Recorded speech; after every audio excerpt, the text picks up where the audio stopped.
எல்லா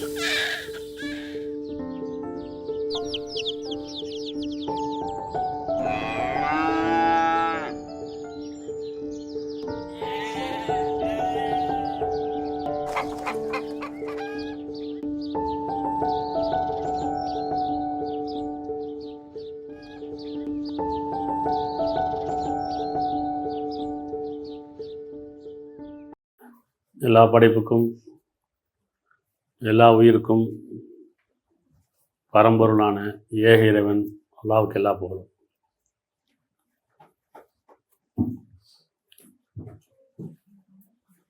படைப்பின் நோக்கம் அறியாத வரைக்கும் நம்முடைய இறை வழிபாடும் தொழுகையும் ஜபமும் கும்பிடுதலும் அர்த்தமற்றதாக இருக்கும். படைப்பின் நோக்கம்தான் உண்மையான தொழுகையும் உண்மையான இறை வழிபாடையும் கும்பிடுதலையும் ஜபித்தலையும் அறிவிக்கக்கூடியதாக இருக்கும். இப்போ படைப்பின் நோக்கம்னா என்ன? நாம் எதுக்காக பிறந்திருக்கோம்? இறப்பு ஒன்று இருக்குது, மரணத்துக்கு அப்புறம் என்ன நடக்க போகுது? எதுக்காக பிறந்திருக்கோம்? எல்லாத்துக்கும் மரணம் இருக்குது, மரணத்துக்கு அப்புறம் ஒரு வாழ்க்கை இருக்குது. இதுதான் நம்பிக்கை. அந்த அடிப்படையில் தான் கடவுள் நம்புறது. இறைவன் நம்புறதுங்கிறது மரணத்துக்கு அப்புறம் ஒரு வாழ்க்கை இருக்குது, இறந்ததுக்கப்புறம் நமக்கு பாவத்துக்கான கூலியும் புண்ணியத்துக்கான பலனும் கொடுக்கப்படும். இதுதான் கடவுள் நம்பிக்கையோட அடிப்படை. இல்லை பாவத்துக்கான கூலிலாம் கொடுக்கப்படாது, புண்ணியத்துக்கான கூலிலாம் கிடையாது, இறந்ததுக்கப்புறம் ஒரு வாழ்க்கை கிடையாது அப்படின்னா கடவுள் நம்பிக்கை தேவையில்லாது, அது மூட நம்பிக்கை. இந்த நம்பிக்கை இல்லாமல், அதாவது இறந்ததுக்கப்புறம் வாழ்க்கை இருக்குது, அங்கே நமக்கு சொர்க்கமும் நரகமும் நம்ம செயலுக்கான கூலி கொடுக்கப்படும்னு அந்த நம்பிக்கையின் அடிப்படை தான் கடவுள் நம்பிக்கை. அப்படி ஒன்று இல்லை அப்படின்னு சொன்னால் இது மூட நம்பிக்கை. கடவுள் நம்ப அவசியம் இல்லை, மனசாட்சியை பின்பற்ற அவசியம் இல்லை, நியாய உணர்வை பின்பற்ற அவசியமும் கிடையாது. மனம்போக்குப்படி வாழ்ந்துட்டு போயிடலாம். உலக வாழ்க்கையில் பொருள் எப்படியான வாழ்க்கை தான் பெரும்பாலும் வாழ்ந்துட்டுருக்கோம். மனம்போக்கின் அடிப்படையில் மனம் என்ன சொல்வதோ மன இச்சையின்படி பொருள் தான் நம்முடைய வாழ்க்கையாக மாறிப்போச்சு. மனிதனை தவிர வேறு எந்த உயிரினமும் பொருள் சார்ந்து வாழ்வதில்லை, இதுதானே? மனிதனை தவிர வேறு எந்த உயிரினமாச்சும் பொருள் சார்ந்து வாழ்ந்தாலும் பொருள் சார்ந்து வாழ்வதில்லை, அருள் சார்ந்து தான் வாழ்ந்து. மனிதன் மட்டும்தான் அருளை தவற விட்டுட்டு, அருளுக்கான ஞானம் தவற விட்டுட்டு பொருளை கொண்டு பொருள் சார்ந்து அறிவு சார்ந்து வாழ்கிறோம். இந்த பொருள் சார்ந்து வாழும்போது வரம் மீறுறோம், நமக்கு நாமே அநியாயம் பண்ணிக்கிறோம், பிறருக்கு அநியாயம் பண்ணுறோம். எப்படி நமக்கு நாமே அநியாயம் பண்ணுறோம், பிறருக்கு எப்படி அநியாயம் பண்ணுறோம் அப்படின்னா, அந்த பொருள் சார்ந்த வாழ்க்கையில் அந்த பொருளை மட்டுமே வாழ்க்கையை நினச்சி அதை கொண்டு பெருமை கொண்டு போராமை கொண்டு போட்டி போட்டு அதை அடையிறதுக்கு குறுக்கு வழியை தேடுறோம், அதை அடையிறதுக்கு நம்ம வருத்திக்கிறோம் இல்லையா? அந்த பொருளை அடைஞ்சதுக்கப்புறம் அதை எப்படியாச்சும் பாதுகாக்கணும். எப்படி பொருளை பாதுகாக்கிறோம்ல, பணத்தை பாதுகாக்கிறோம், பொருளை பாதுகாக்கிறோம், அது மட்டுமே நமக்கு முக்கியமாக இருக்குது. ஏன்னா ஒரு மொபைல் இருக்குது அப்படின்னா இந்த மொபைல் நம்ம நினைச்சணும் அதை எப்படியாச்சும் பாதுகாக்கணும், பத்திரப்படுத்தணும். அதுக்கு ஒரு கவர் போடும், மேலே ஒரு கவர் போடுவோம், அதுக்கு ஒரு ஸ்டிக்கர் ஒட்டுறது, அதுக்கு ஒரு பவுச் வச்சுப்போம். அதே மாதிரி தான் நம்ம ஒரு வாகனம் வச்சுருக்கோம். இல்லை எந்த ஒரு பொருள் நம்ம எதெல்லாம் நம்ம பொருள் நம்ம சம்பாதிக்கிறோமோ அதை நம்ம பத்திரப்படுத்துகிறோமா இல்லையா, பாதுகாப்புன்னு நினைக்கிறோம். ஏன்? நம்ம கஷ்டப்பட்டு சம்பாதிச்ச பொருள், இஷ்டப்பட்டு வாங்கின பொருள், சரியா? கஷ்டப்பட்டு சம்பாதிச்சது, அதனால் அதோடைய மதிப்பு தெரியுது. இஷ்டப்பட்டு வாங்கினது, அதனால் பாதுகாக்கணும், அதை பத்திரப்படுத்தணும் தெரியுது. அப்போ பொருள் மீது இருக்க மோகமும் அருளை பற்றியான ஞானம் இல்லை. ஒரு பொருளை, இந்த பொருள் வச்சுருக்கும்போது எனக்கு பெருமை இருக்குது, மற்றவங்க வச்சு தான் போராமல் இருக்குது, போட்டி இருக்குது. இந்த பொருளை கொண்டு என்னுடைய ப்ரெஸ்டேஜ் பார்க்குறோம், அப்படி மதிப்பு பார்க்குறோம். நான் பிராண்டாக வச்சுருந்தா எனக்கு என்ன மதிப்பு இருக்குது, கம்மியாக வச்சுருந்தா எனக்கு என்ன மதிப்பு இருக்குது. ஒரு 10,000 ஃபோன் வாங்கினாலும் அல்லது ஐஃபோன் வாங்கினாலும் சரி, 1 லட்ச ரூபா ஃபோன் வாங்கினாலும் சரி, அதுக்கு சார்ஜ் ரொம்ப முக்கியம் இல்லையா? கரண்டெல்லாம் ஒன்று தானே. 10,000 ஃபோன் வச்சுருந்தாலும் சரி, 1 லட்ச ரூபா ஃபோன் வச்சுருந்தாலும் சரி, அது அலங்காரமாக இருக்கும், மதிப்பு கூட்டதாக இருக்கும். ஆனால் அதுக்கு என்ன வேணும்? சார்ஜ் வேணும், கரண்ட் வேணும். நீங்கள் மாருதி கார் வச்சுருந்தாலும் சரி, விலை கம்மியான கார் வச்சுருந்தாலும் சரி, இல்லை ஆடி கார் வச்சுருந்தாலும் சரி, அதுக்கு பெட்ரோல் தான் முக்கியம். 2 காருக்குமே பெட்ரோல் அவசியம். ஒரே மாதிரி அதுக்கு தனியான ஒரு பெட்ரோல் கிடையாது. அது ரோட்டில் தான் ஓடும், அப்படிதானே? ஆடி காரும் அந்த ரோட்டில் தான் போய் ஆகணும், அந்த பெட்ரோல் தான் போட்டு ஆகணும். அதே பெட்ரோல் தான் விலை கம்மியான காருக்கு போடணும். எப்படி ஒரு மொபைல் கம்மியாக இருந்தாலும் ஜாஸ்தியாக இருந்தாலும் அந்த கரண்ட் அவசியம். அதுக்கு தனியான கரண்ட்லாம் கிடையாது, தனியான பெட்ரோல் கிடையாது, தனியான ரோடு கிடையாது. இது நமக்கு தெரியும் தானே? அப்போ எதை கொண்டு நம்ம என்ன செய்யணும்? விலை உயர்வானது மதிப்பானது ஏன் வாங்கணும்னு நினைக்கிறோம் அப்படின்னா பெருமை. இப்படி சுகமாக வாழ்கிறது வேறு, சொகுசாக வாழ்கிறது வேறு. பெரும்பாலும் நம்ம சுகமாக வாழ்றதை விட சொகுசாக வாழ்றது நினைக்கிறோம். சொகுசாக வாழ்றதுங்கிறது சொற்பமானது. சொகுசாக வாழ்னு நினைக்கும் போது அதை கடன் பட்டாச்சும் வாங்கிடுறோம். அப்புறம் கடன் கட்டுறதுக்கு நம்ம சுகமே போயிடுது, அப்படி தானே? அற்ப சுகத்துக்காக என்ன செய்யணும்? நிறைய நேரம் நம்ம கஷ்டப்படுறோம், உழைக்கிறோம். அப்போ நாம் இஷ்டப்பட்டு வாங்கினதும் கஷ்டப்பட்டு வாங்கினதெல்லாம் ரொம்ப பாதுகாப்பாக வச்சுக்கிறோமா இல்லையா? ஏன்னா நமக்கு பொருளுடைய மதிப்பு தெரியும், அதை கொண்டு பெருமைப்படுறோம். அருள் என்ன தெரியுமா? உலகத்தில் எந்த உயிரினமும் பொருள் சார்ந்து வாழ்றதில்லை, மனிதன் மட்டும் தான் பொருள் சார்ந்து வாழ்றான். இப்போ அருள்னா என்ன? நம்ம எதை பாதுகாக்கணும்? இரவு பகல் உழைக்கிறோம், இரவு பார்க்குறது, இரவு வந்து அருளாக இருக்குது. ஆனால் இரவு நம்ம வீணடிச்சிடறோம் பொருள் ஈட்டுறதுக்காக. நைட் டியூட்டி போகிறோம்ல, நைட் டியூட்டி போகிறோம், இரவில் வந்து வியாபாரம் அதிகம் பண்ணணும், 12 மணி வரைக்கும் வியாபாரம் பார்க்குறோம்.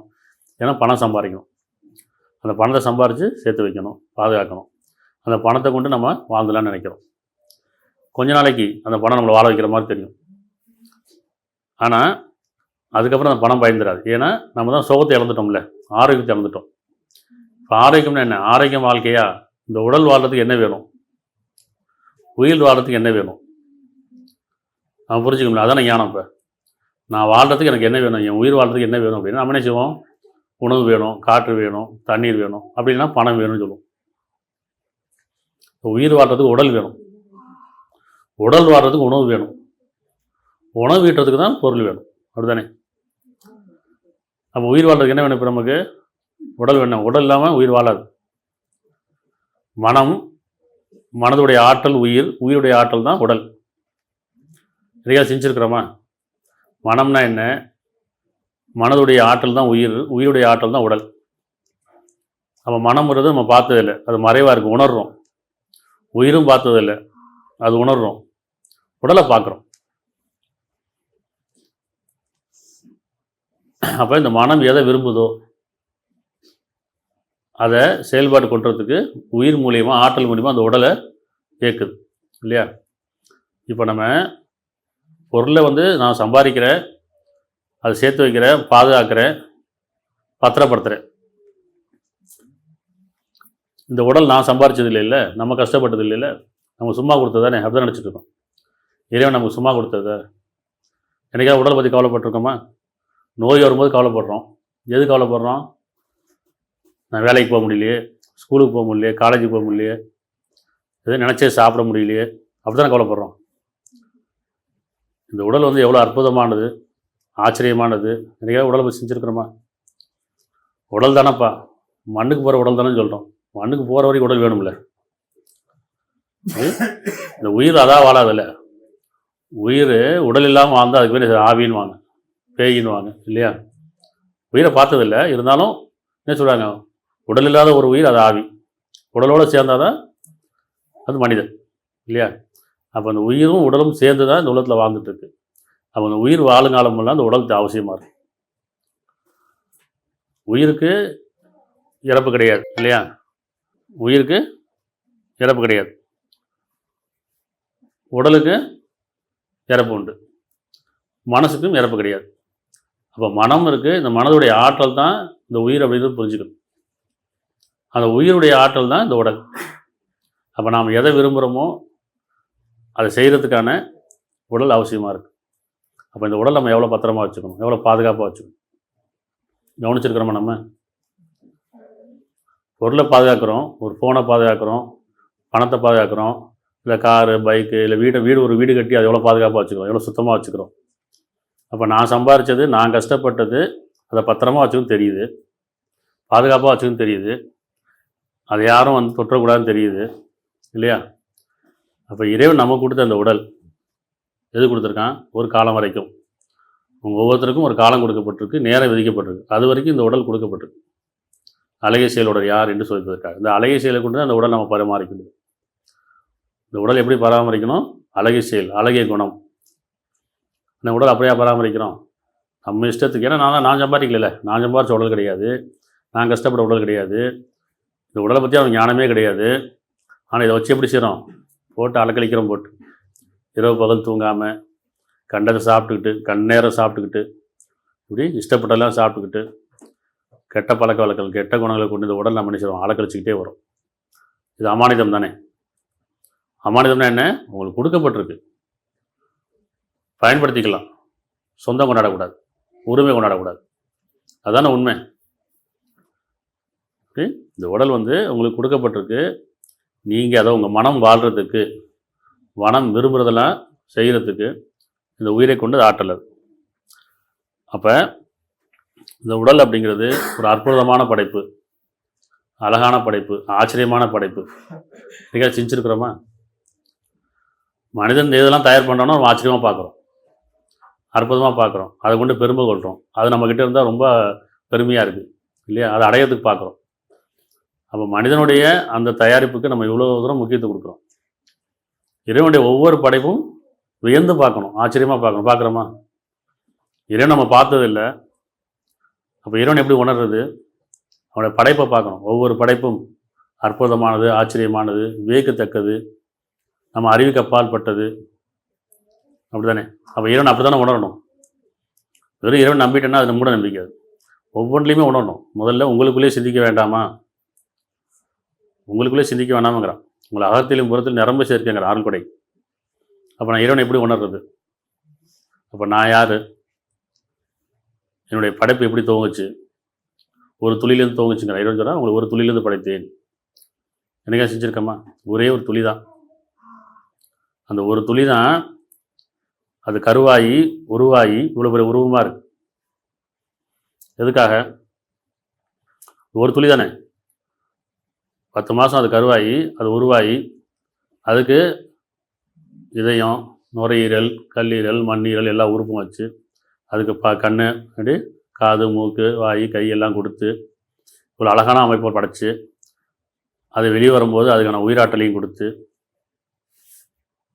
எப்படிப்பட்ட படைப்பார்? எனக்கா செஞ்சுருக்கிறோமா? இதுக்கு ஏதாவது நன்றி செலுத்துக்குமா இறைவனுக்கு? எப்படி நன்றி செலுத்த இறைவனுக்கு? அப்போ அதை சரியாக பராமரிக்கணும். நம்ம காலம் வரைக்கும் அதை சரியாக பாதுகாக்கிறது. ஒவ்வொரு உயிரும் தனக்கான வாழ்விடத்தை அமைத்துக்கொள்ளும் தானே. நம்ம பார்க்குறோம், ஒரு குருவி இருக்குது, ஒரு பறவை இருக்குது, அது தன் கூட்டம் அமைச்சுக்கும் அந்தந்த மரத்தில் இல்லையா? இப்படி ஒவ்வொரு பறவையும் ஒவ்வொரு உயிரினமும் சரி தன்னுடைய இருப்பிடத்தை அமைச்சுக்குதா இல்லையா? நாமளும் என்ன செய்யணும்? நமக்கான வீடு அமைச்சுக்கிறோம், வாழ்கிறதுக்கான வீடு அமைச்சுக்கிறோம். அப்போ இந்த உலகத்தில் வாழ்கிறதுக்கான வீடு அமைச்சுக்கிறோம். இந்த உயிர், இந்த மனம் தான் வாழ்கிறதுக்கான ஒரு இருப்பிடம், ஒரு கூடு தான் இந்த உடல். இந்த உலகத்தில் வாழங்காலத்துக்கு, தான் வாழ்கிறதுக்கு அந்த ஒரு துளியிலேருந்து உயிராற்றலை கொண்டு இந்த உடலை அமைச்சுக்குது. எவ்வளோ காலம் இறைவன் நம்மளை வாழ வைக்கணும்னா அவ்வளோ காலம் இந்த உயிர் இந்த உடலில் குடியிருக்கும் இல்லையா? அப்போ மனம் மறைவானது, பார்த்ததில்லை. மனம் எங்கே இருக்குன்னா இப்படி கை வைப்போம், அது நெஞ்சு. மனம் எங்கே இருக்குன்னா அது மறைவாக இருக்குது. உயிர் எங்கே இருக்குது அதுவும் பார்த்ததில்லை, அது உணரும். இந்த உடலை தான் பார்க்குறோம். அப்போ இந்த உடல் மூலியமாக தான் நம்ம உயிரை உணர்றோம். அப்படி தானே? உடல் மூலம் தானே உயிரை உணர்றோம். உயிர் இல்லைன்னா இது ஜடம். உயிர் இருந்தால் மனிதன் இல்லையா? நமக்கு தெரியும். உயிர் இல்லைன்னா இந்த உயிர் நம்மளை விட்டு பிரிஞ்சிருச்சுன்னு சொன்னால் இது ஜடம், அவ்வளோ முடிஞ்சு போகுது. பிணம், சவம். உயிர் இருந்தால் மனிதன். அப்போ உயிர் இருந்தால் தான் அதுக்கு மதிப்பு அந்த உடலுக்கு. அதே நேரத்தில் இந்த உடல் இருந்தால் தான் அந்த உயிர் வாழ முடியும். அப்போ நம்ம உடலை எப்படி பாதுகாக்கணும், எப்படி பராமரிக்கணும், இறைவன் எப்படி சொல்கிறான், அது நம்ம இயற்கையாக உணர்வு தானே செய்யுது. இப்படி இரவு பகல் மாறி மாறி வருது, காற்று வீசுது, மழை பெய்யுது, விளைச்சல் இருக்குது. இதெல்லாம் யாருக்காக? உங்களுக்காக தான் சொல்கிறான். 7 வானங்கள் உங்களுக்காக படைச்சிருக்கேங்கிறான். உங்களுக்கான எதுக்கு? நீங்கள் வாழ்கிறதுக்கு. உங்கள் உடல் உணவு பக்கமே, ஒவ்வொரு உயிரினமும் உணவு பக்கமே. சிந்திக்க வேண்டாமான்னு கேட்குறான். உணவு அருந்தாத உடலை அமைக்கவில்லை, உணவு அருந்தாத உடலை அமைக்கவில்லை.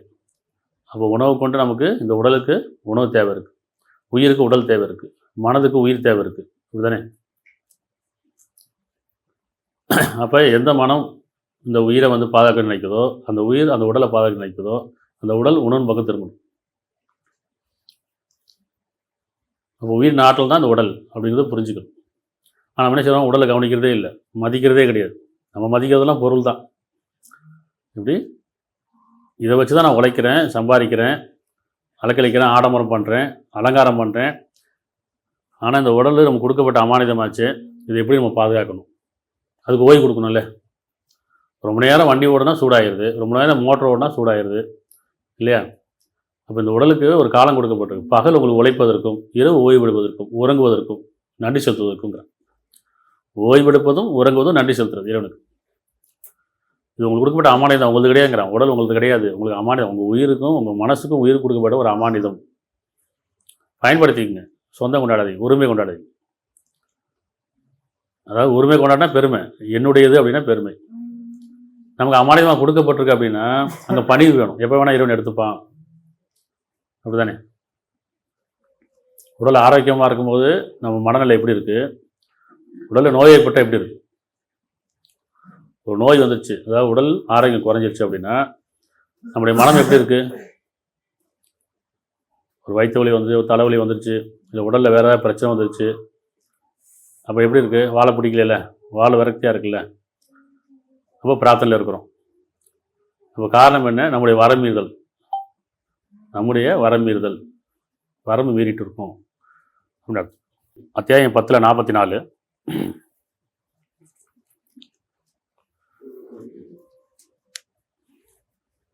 அத்தியாயம் 10:44. நிச்சயமாக அல்லாஹ் மனிதர்களுக்கு அணுவளவும் அநியாயம் செய்வதில்லை. அப்படி நிச்சயமாக அல்லாஹ் மனிதர்களுக்கு அணுவளவும் அநியாயம் செய்வதில்லை. ஆயினும் மனிதர்கள் தமக்குத்தாமே அநியாயம் செய்து கொள்கிறார்கள். இறைவன் சொல்கிறான், நான் யாருக்கு அநியாயம் செய்யலப்பா, உனக்கு வர துன்பத்துக்கும் கஷ்டத்துக்கும் நீ தான் காரணம், நீ தான் அநியாயம் பண்ணிக்கிட்ட. உனக்கு அனைத்து வசதியும் படைச்சி கொடுத்துட்டேன், நீ வாட்டத்துக்கு காலம் கொடுக்கப்பட்டாச்சு. 7 வானம் உனக்காக தான் படைச்சிருக்கு, பூமி உனக்காக தான் படைச்சிருக்கு. வானத்தை விதானமாகவும் பூமி விருப்பாகவும் படைத்து, வானத்திலிருந்து மழை பொழிய செய்து, அதிலிருந்து உணவுக்காக விளைச்சலை கொண்டு வரேங்கிறான். இன்னும் கால்நடைகளும் இன்னும் என்னென்ன படைச்சாங்க எல்லாம் மனிதனுக்காக தான். மனிதன் இந்த அருளெல்லாம் விட்டுட்டு பொருள் பக்கம் திரும்பியாச்சு. தன்னைத்தானே வருத்திக்கிட்டு, தன்னைத்தானே அழிச்சிக்கிட்டு, இப்படி அந்த பொருளை அடையணும், அதை கொண்டு பெருமை அடையணும், புகழை அடையணும் இல்லையா? அப்போ இறைவன் யாருன்னு சொல்கிறான், நான் யாருக்கும் அநியாயம் செய்யலை, நீங்கள் உங்களுக்கு நீங்களே அநியாயம் செஞ்சுக்கிறீங்க. நீங்கள் வரம்பீரவராக இருக்கீங்க, உணர்வை இழந்துட்டீங்க, உள்ளச்சம் இல்லை, உலக வாழ்க்கையில் மூழ்கி போயிட்டீங்க தானே? அப்போ இரவு பகல் 2 அத்தாட்சிங்கிறான். இரவும் பகலும் 2 அத்தாட்சிகள். இரவை நிரந்தரமாக்கிட்டால் பகல் உங்களுக்கு கொண்டு வருது யார்? இரவை நிரந்தரமாக்கிட்டால் பகல் உங்களுக்கு யார் கொண்டு வருவா? இல்லை பகலை நிரந்தரமாக்கிட்டால் இரவு யார் உங்களுக்கு கொண்டு வருவா? இரவும் பகலும் மாறி மாறி வர செய்யறனா இல்லையா? அப்போ என்ன அர்த்தம்? உங்களுக்கு ஓய்வும் உறக்கமும் அவசியம். உங்களுக்கு என்ன அர்த்தம்? இந்த உடலுக்கு ஓய்வு உறக்கம் அவசியம். அமானிதமாக கொடுக்கப்பட்டிருக்கு, அதை பேணி கொடுக்குங்க. அது தொழுகை, அது இறைவன் வழிபடுறது. பகலில் தேவைகளை பூர்த்தி செஞ்சுக்குங்க, இரவானால் அதுக்கு ஓய்வு கொடுங்கிறான். அது கேட்குது தானே? உடம்பு அசதியாக போகுது, தூக்கம் வர மாதிரி இருக்குது, ரொம்ப சோர்வாகி போகுது, அப்போ கூட நம்ம புரிஞ்சுக்கிறது இல்லை. அப்படியே உடம்பு இயங்க மாட்டேங்குது, ரொம்ப டயர்டாக இருக்குன்னா கூட அப்பயும் எடுத்து போய் உட்காந்துருவோம், படுத்துருவோம். ஆனால் ஃபோனை வச்சு நோண்டிகிட்டே இருப்போம். உடம்பு சரியில்லை தெரியுது, உடம்பு சோர்வாக இருக்குன்னு தெரியுது, தூங்கணும்னு தெரியுது. அந்த நேரத்தில் கூட கை எடுத்துகிட்டு கண்ணு மட்டும் முழிச்சிட்டே இருக்கும், ஃபோனை பார்த்துட்டே இருக்கும். ஆனால் நான் படுத்திருக்கேன் அப்படின்னு நினச்சிட்டு. நான் படுத்திருக்கேன்னு அர்த்தம், கண்ணை மூடணும், மனசுக்கு அமைதி கொடுக்கணும், இப்படி அப்போ தான் தூக்கம் வரும். நான் படுத்து மட்டும் உடல் மட்டும் படுத்துருக்கு, ஆனால் கையும் என்ன செய்யணும், கண்ணும் பார்த்துட்டே இருக்கு, மொபைலை பார்த்துட்டே இருக்கு. இந்த உடல் வந்து நம்ம எவ்வளோ அற்புதமானதுன்னு இறைவன் சொல்கிறோம் அப்படின்னா 95:4 அத்தியாயம் 95:4 திடமாக நாம் மனிதனை மிக அழகிய அமைப்பில் படைத்தோம். மனிதனுக்கானதே, அதாவது இந்த மனதுக்கானதே மனிதனா, அதாவது இந்த உடல் இருந்தால் மனிதன், உடல் இல்லைன்னா மனிதன் கிடையாது, அப்படிதானே? உயிர் மட்டும் மனிதன் சொல்ல முடியாது. அப்படின்னு சொன்னால் உனக்கான இந்த காலத்துக்கான வாழ்வதற்கான அழகிய அமைப்பில் உனக்கு ஒரு அமைப்பு படைச்சிருக்காங்க, அதுதான் மனிதன் சொல்ற. எல்லா உயிரினமும் இருக்குது. மனிதன் மட்டும் தான் மனிதன் சொல்கிறோம். அது மிருகம், அது கால்நடை, ஒவ்வொரு உயிரினத்துக்கு வேறு மாதிரி சொல்கிறோம் இல்லையா? மனிதனுக்கு உயிரினம்னு சொல்கிறது இல்லை, மனிதன் சொல்கிறோம். ஏன்னா மனம் கொண்டு படைக்கப்பட்டிருக்கு, அதில் விருப்பம் இருக்குது. இப்போ மனதுடைய ஆற்றல் தான் உயிர், உயிருடைய ஆற்றல் மனம்ங்கிறது உடல்றது புரிஞ்சுக்கும். திடமாக நாம் மனிதனை மிக அழகிய அமைப்பில் படைத்தோம். அழகான அமைப்பு படைச்சிருக்கான், அப்படிதானே? மனிதனை பூரா அழகான படைப்பு இல்லைல்ல. அப்போ இந்த அழகான படைப்பை நம்ம என்ன ஆகிட்டு இருக்கோம், எப்படி செஞ்சிருக்கோம்? அவன் செயலின் காரணமாக தாழ்ந்தவுடனே தாழ்ந்து ஆகிட்டோங்கிறான். உங்களுடைய செயல் தான், நான் யாருக்கு அநியாயம் செய்யலை, உங்களுடைய செயல் தான், நீங்கள் வரமீறல் தான் இல்லையா? 23:12 அச்சான் 23:12 என்னைக்காவது செஞ்சுருக்கம்மா படைப்பை பற்றி அப்படின்றத பார்க்கணும். 23:12 இன்னும் நிச்சயமாக நாம் மனிதனை களிமண்ணில் உள்ள சாரத்தை கொண்டு படைத்தோம் சொல்கிறாங்கல்ல. மனிதன் மண்ணிலேருந்து படைத்தான், மண்ணில் தான் புதைக்கணுன்றாங்கல்ல. அப்போ மனிதனை களிமண்ணிலிருந்து சாரத்தை கொண்டு படைத்தோம். பின்னர் நாம் அவனை பாதுகாப்பான இடத்தில் இந்திரிய துளியாக ஆக்கினோம். பின்னர் இந்திரிய துளியை மறைவான நிலையாக ஆக்கினோம். பின்னர் அந்த மறைவான நிலையில் ஒரு தசைப்பிண்டமாக ஆக்கினோம். பின்னர் தசைப்பிண்டத்தை எலும்புகளாக ஆக்கினோம். பின்னர் எலும்புகளுக்கு மாமிசத்தை அணிவித்தோம். பின்னர் நாம் அதனை வேறொரு படைப்பாக செய்தோம். அல்லாஹ் பெரும் பாக்கியமுடையவன், மிக அழகான படைப்பாளன். நம்மளால் படைக்க முடியுமா? நம்மளை நாம் படைச்சிக்க முடியுமா? சொல்லுங்க. நமக்கானதை படைச்சிக்கிறோம், நமக்கான தேவைகள் நம்ம பூர்த்தி செஞ்சுக்கிறோம் இல்லையா? ஒரு வீடை கட்டிக்கிறோம், நமக்கான என்ன தேவைகளோ அதை பூர்த்தி செஞ்சுக்கிறோம். எதுவும் சொன்னால் உங்களை நீங்கள் படைச்சிக்கலையில, நம்மளை நாம் படைச்சிக்கிட்டோமா? நமக்கு தெரியுமா நான் இப்படி தான் படைக்க போகிறேன், நான் என்னை இப்படி தான் படைச்சிக்கணும் தெரியுமா? எதுவும் சொன்னால் நான் தான் உங்களை படைச்சேங்கிறான். ஒரு துளியிலேருந்து படைத்தேன், களிமண்லேருந்து படைத்தேன். அப்படி படைக்கும்போது படைத்தவனை மட்டும் தான் சொல்ல முடியும் தெளிவாக. இப்படி யார் படைத்தானோ அவன் தான் எப்படி படைச்சான்றது தெளிவாக சொல்கிறான் இல்லையா? ஒரு துளியிலேருந்து படைச்சேங்கிறான், களிமண்லேருந்து படைச்சேங்கிறான், திருப்பி ஒரு தசைப்பிண்டமாக படைச்சேங்கிறான், அதுலேருந்து எலும்புகளை படைச்சினான், அதுக்கு நம்ம தோல்களை போத்தினோங்கிறான். இது அழகான ஒரு படைப்பாக ஆக்கினேங்கிறான். அழகான படைப்பாளன் பாக்கியமுடையவன். அப்போ நம்மளை பற்றி நம்ம சிந்திக்கணுமா இல்லையா? நான் எவ்வளோ அற்புதமானவன், நான் எப்படி ஆச்சரியமானவன், நான் எப்படி வியக்கத்தக்கவன் அப்படின்னு இருக்கும்போது தான் நம்ம நினைச்சிடும் இந்த அற்புதமான உடலை, இந்த ஆச்சரியமான உடலை, இந்த வியக்கத்தக்க உடலை நான் எப்படி பாதுகாக்கணும்.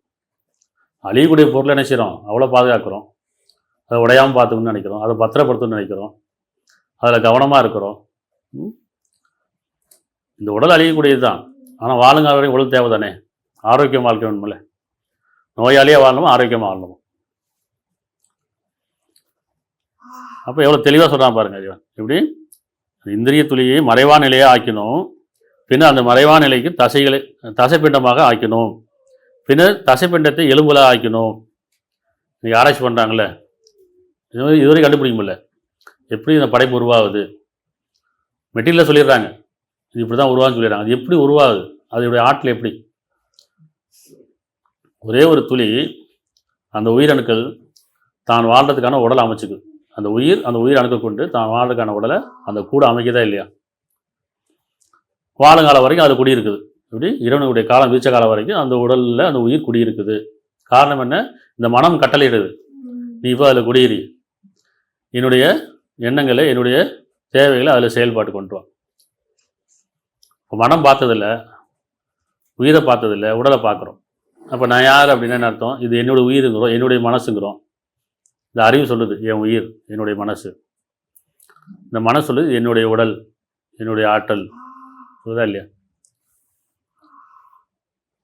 அப்போ நம்ம என்ன செய்யணும்? அந்த சிந்தனையோட இப்படி என் பொருள் நான் சம்பாரிச்சதுன்றப்போ பாதுகாக்கிறோம், அதை ஆச்சரியமாக பார்க்குறோம், அதுக்கு பெருமை கொள்கிறோம். என்னை நான் படைச்சிக்கல, என்னை இறைவன் தான் படைத்தான், அந்த படைத்தவன் தான் என்னை படைச்சான்னு சொல்லும்போது அழகிய அமைப்பை படைச்சேங்க, அற்புதமான அமைப்பை படைச்சிருக்கேங்க. உங்களுக்கு ஆச்சரியமாக நினைத்தோம், அறிவு கெட்டாத ஒரு விஷயம் ஆச்சரியம். எப்போ ஆச்சரியமாக பார்க்குறோம்? என் அறிவு கெட்டலை. எப்போ வியப்பாக பார்க்குறோம்? என் அறிவு கெட்டலை, என் சக்திக்கு அப்பாற்பட்டதாக இருக்குது. அப்படி தானே? கருவுற்று 10 மாதம் சுமக்கிறவங்களுக்கு தெரியும், அந்த தாய்க்கு தெரியும். அந்த 10 மாதம் அவங்களுடைய எவ்வளோ ஒரு உணர்வா, எவ்வளோ ஒரு கனவுல எப்படா பிறக்கும் பார்த்துட்டே இருக்காங்க இல்லையா? அதுக்குள்ளே என்னென்ன ஃபீல் பண்ணுவாங்க, என்னென்ன உணர்வாங்க அந்த வயிற்றில். குழந்தை இப்படி போகுது, அப்படி போகுது, இப்படி உருளுது, என்னமோ செய்யுது, என்னமோ உணர்வாங்களா இல்லையா? அது அந்த நேரத்தில் மறந்துடுவாங்க, அதுக்கெல்லாம் முடிஞ்சு போச்சு. அதுக்கு பிறகு பிறந்து வந்ததுக்கப்புறம் அந்த உணர்வோடையே அந்த பிள்ளையை வளர்க்கணும். அப்படி இல்லைல்ல, அவ்வளோதான். 1 வயசு 2 வயசுக்கு அப்புறம் அடிக்கிறது, சண்டை போடுறது, திட்டுறது, சனிங்கிறது இப்படி. அப்போ என்ன செய்யணும், இறைவன் ஏன் அந்த 10 மாதம் சுமக்க வைக்கிறான், அதோடைய அருமை தெரியணும், அப்படி தானே. அப்போ இறைவனுடைய படைப்பு எவ்வளோ அழகான படைப்புங்கிறது இறைவன் காட்டுறோம், ஆச்சரியமானதுன்னு காட்டுறோம்.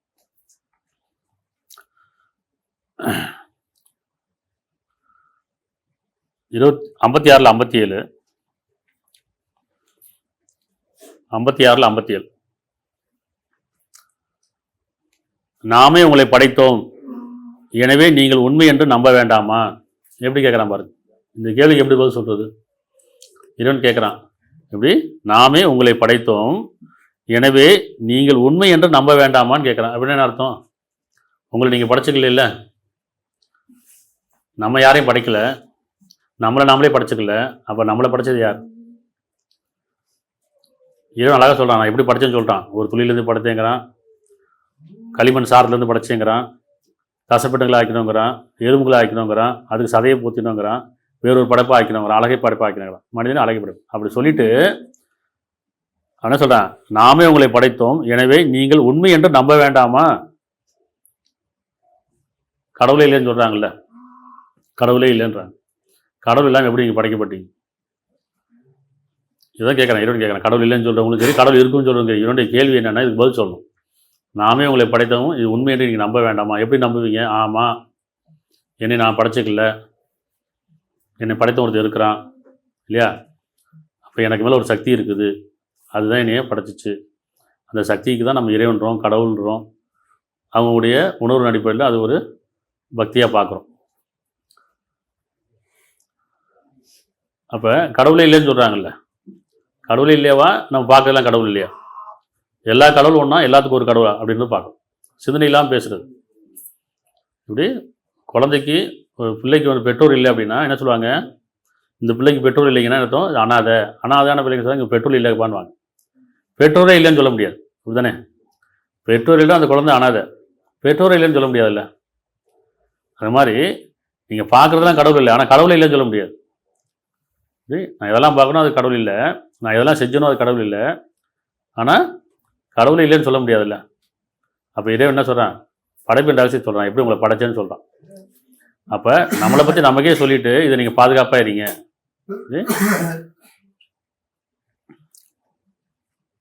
28ல் 73 இந்த ஒரு விஷயம், இந்த ஒரு வசனத்தை மனசு வச்சுங்க. 56ல் 57 திரும்பி வீட்டில் போய் சிந்திங்க. நாமே உங்களை படைத்தோம், எனவே நீங்கள் உண்மை என்று நம்ப வேண்டாமா? இது நமக்கான கேள்வி. இது எப்படிலாம் நாம் தெளிவடைகிறோம், அதை கூட நம்ம எப்படி இறைவனை உணர்வோன்னு பார்க்கணும். சரியா? சரி, 28ல் 73 ஒவ்வொரு வசனம் படிக்கும் போதெல்லாம் அதுக்கு முன்னாடி வசனம் பின்னாடி வசனம் படிச்சுங்க. சரியா? இன்னும் அவன் தன் அருள் கொடையினால் உங்களுக்கு இரவையும் பகலையும் உண்டாக்கி நீங்கள் அதில் ஓய்வு பெறும் பொருட்டு நீங்கள் அது அவன் அருளை தேடும் பொருட்டு நன்றி செலுத்துவீராக. இரவு பகல் மாறி மாறி வருதுங்கிறான். இரவு நிரந்தரமாகிட்ட பகல் யார் கொண்டு வருவா, பகல் நிரந்தரமாகிட்ட இரவை யார் கொண்டு வருவா? அப்போ இரவு பகல் மாறி மாறி வச்சுருங்கிறான். அவன் அருள் கொடைங்கிறான். நம்ம இரவை பயன்படுத்திக்கிறது இல்லை, இந்த உடலுக்கு ஓய்வு கொடுக்கறது இல்லை, மனசுக்கு ஓய்வு கொடுக்கறது இல்லை, அறிவுக்கு ஓய்வு கொடுக்கறது இல்லை. எப்படி மனிதனுடைய காலம் எப்படி குறையுதுன்னு சொன்னால், இந்த உடல் எந்த அளவுக்கு நமக்கு ஆரோக்கியம் குறையுதோ அந்த அளவுக்கு நம்ம காலமும் குறைச்சிக்கிட்டே வரும். இறப்பு நிச்சயம்தான். அப்படி நோய் இல்லாத உடம்பு இன்னும் ஆரோக்கியமாக வாழும், நோயின்ற உடம்பு அது வாழ்ந்த பிரயோஜனம் இல்லை, அது சாகும் பிரயோஜனம் இல்லை. அப்படி தானே? இப்போ நோயிலே இருக்கிறாங்க, படுத்து படுக்கிறே இருக்காங்க, என்ன சொல்லுவாங்க, நான் ஏண்டா வாழணும், இப்படி எப்போ இறப்புறாங்களா இல்லையா? அப்போ அந்த மனம் என்ன விரும்புது, நான் சீக்கிரம் ஆரோக்கியமாகணும், சீக்கிரம் நான் குணமாகணும், சுகமாகணும் விரும்புதா இல்லையா?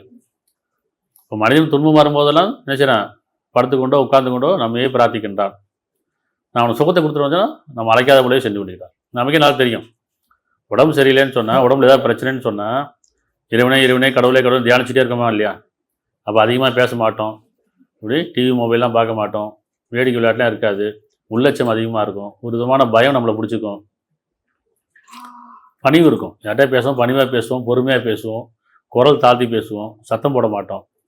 அந்த உடல் சுகமானதுக்கப்புறம் திருப்பி அந்த குரல் ஜாஸ்தி ஆயிரும், கோபமாக பேசுவோம் இல்லையா, அவசரமாக பேசுவோம், அடுத்து நம்ம வேடிக்கை விளையாட்டில் போயிடுவோம்.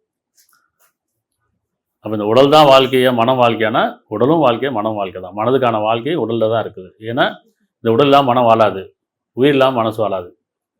அப்போ மனதினுடைய ஆற்றல் எது அப்படின்னா உயிருடைய ஆற்றல் மனசு. இந்த மனசுக்கும் இந்த உடலுக்கு இடையில இருக்கிற உயிர் ஆற்றல். அப்போ வாழுங்கால வரைக்கும் உடல் ஆரோக்கியம் வேணுமா வேணாமா? அப்போ அந்த உடலை பற்றிய ஞானம் இல்லைன்னா எப்படி நம்ம வந்து அதை பராமரிக்கிறது? நான் பொருளை சம்பாரிச்சதுக்காண்டி அந்த பொருளை பாதுகாக்கிறேன், பத்திரப்படுத்துகிறேன், அதை திருப்பி என்ன செய்கிறோம், இதை வந்து பெரும் போட்டுக்கிட்டே இருக்கிறேன். பணத்தை அப்படி தான் சம்பாதிக்கிறோம், சிறுக சம்பாதிச்சு சேர்த்து வச்சு அதை பேங்க்கில் போட்டு வச்சு அதுக்கு நகையை வாங்கி போட்டு இல்லைனா வந்து அதை இடம் வாங்கி போட்டு அதை பாதுகாக்கணும்னு நினைக்கிறோம். அப்போ இதெல்லாம் இது இந்த உலகத்தில் சொற்பமாக பயன் தரும், மறுமையில் பயன் தராது. ஆனால் என்ன செய்கிறோம், அதை பாதுகாக்க நினைக்கிறோம். அப்போ நம்ம அறிவுக்கு அப்பாற்பட்ட அற்புதமான இந்த உடலை, இந்த உயிர் ஆற்றலை நம்ம எப்படி பாதுகாக்கிறது? இது தொழுகை இல்லையா? இது வழிபாடு இல்லையா? இதுதானே வழிபாடு. இப்போ இறைவன் எங்கே வழிபடணும்? உணர்வாக வழிபடணும். இந்த உடலில் நம்ம கொடுக்கப்பட்டதை எப்படி நம்ம பரிமாறிக்கணும்? வாழுங்காலம் வரைக்கும் நம்ம ஆரோக்கியம் வாழணுமா இல்லையா? உயிரை காப்பாற்றுறாங்க. எத்தனை மருத்துவம் சேர்ந்தாலும் உயிரை காப்பாற்ற முடியாது, எவ்வளோ வைத்தியங்கள் சேர்ந்தாலும் உயிரை காப்பாற்ற முடியாது. உடலை வேணால் காப்பாற்றுறோம். எப்படி உடலை காப்பாற்ற ஆஸ்பத்திரிக்கு போகிறது, மருத்துவமனைக்கு போகிறது, மருத்துவம் பார்க்குறது. உயிரை காப்பாற்ற முடியுமா? உயிர் யாருக்கும் தெரியாதுல்ல, அவங்களுக்கே தெரியாது.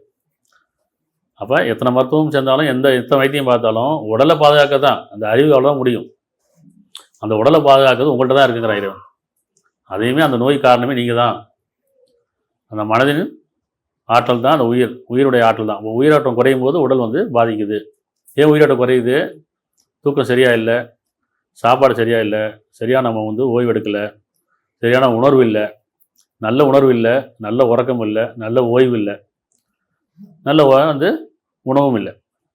மனிதன் உணவு பக்கங்கிறான். உயிர்ன்றது எங்கே இருக்குன்னு சொல்ல முடியாது நம்மளால். ஆனால் எதில் இருக்குது? தூக்கத்தில் இருக்குது, உணவில் இருக்குது, நீரில் இருக்குது இல்லையா, ஆரோக்கியத்தில் இருக்குது, நம்பிக்கையில் இருக்குது, பஞ்சபூதங்கள் இருக்கா இல்லையா? நம்பிக்கை குறைஞ்சா உயிரோட்டம் குறையும். தண்ணி குடிக்கலைன்னா உயிரோட்டம் குறைக்க மாதிரி இருக்கும்.